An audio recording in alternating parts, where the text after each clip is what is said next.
everyone. Today we're going to be talking about muscles in our body, and specifically we're going to be talking about voluntary and involuntary muscles. Now, as a review, muscles are fibers that are tightly woven together, kind of like a braid or a rope. And those muscles are attached to our skeleton, our bones, by fibers called tendons. So, muscles, we move our muscles by contracting and relaxing. So what I mean by that is, let's say I take my arm muscle, okay? Now I have here, up here I have my bicep, and down here I have my tricep. It's the muscle below. So if I'm showing you my bicep, my big muscles, I'm contracting my bicep. That means that the fibers in the muscles are really tight together. Okay, contract means go really tight together. So you can kind of think of the muscle fibers as getting tight like that. And while my bicep is contracting, my tricep is actually relaxing. It's not working hard.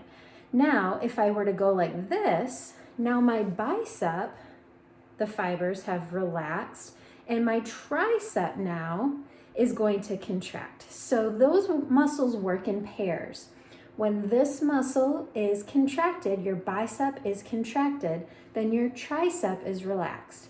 And then when your tricep is relaxed, when your tricep is contracted, your bicep then is relaxed. Now, the way that we move our muscles is our brain sends messages back and forth between the nerves that are in the fibers in our muscles to go ahead and move them. So if I think to myself, okay, contract your bicep, I can do that. My brain just sent an impulse or a message to the nerves in my bicep to contract it. And so those muscles, when I do that, that's called a voluntary movement. I chose to do that. I wanted to do that. So when I'm waving my arms like this, I'm using a lot of my muscles. I'm using my deltoids, and I'm using my biceps and my triceps. I'm using a lot of muscles here. My brain is telling them to do that, okay? And then when I feel like stopping, I can just put my arms down. The same thing with our legs. We have at the front of our legs and the top of our thighs, we have our quadriceps, and then behind those we have our hamstrings. Those work in pairs as well. So when my quadriceps are contracted, the muscles on my thighs at the front, then my hamstrings are going to be relaxed, and then vice versa. When I contract or pull up, like you can think of if you were to pull up your foot and grab it. I know you can't see in the video, but if you were to pull up like that, you're contracting your hamstring, and then your quadricep is relaxing. All right. So those are voluntary muscles. Our brains tell them we choose when to tell our brain to move those muscles. But we also have a lot of involuntary muscles. And these muscles are muscles that work even though we're not sitting there thinking, okay, move this muscle. One of the muscles that's constantly working that we have, it never stops, and thank goodness it never stops. We don't ever want it to stop, is our heart. Okay, our heart is a muscle, and it's pumping blood through our systems all the time, all day long, all night long. We never want it to stop. We don't have to think about our heart beating. I don't have to say, okay, heart, it's time for you to start beating. When I'm laying down and I'm sleeping, I don't have to think, heart, beat, thank goodness. So my heart is called an involuntary muscle because it's always contracting and relaxing, contracting and relaxing. I never have to really think about it. Now, sometimes I can think like, okay, I'm going to run really, really, really fast. And if I run really, really, really fast, I know I can make my heart go faster. Versus if I'm just sitting down, watching TV or reading a book, my heart is going to be moving at a much slower pace. Now, some muscles are both voluntary and involuntary. So these are kind of cool. Think about your eyelids. Now this is funny to think about, but you have muscles in your eyelids.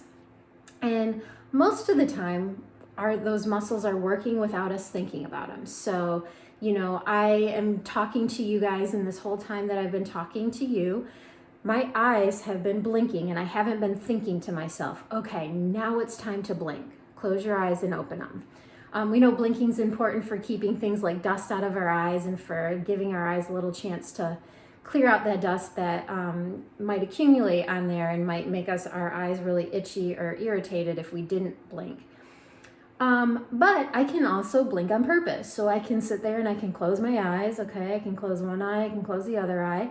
So that action is both voluntary and involuntary.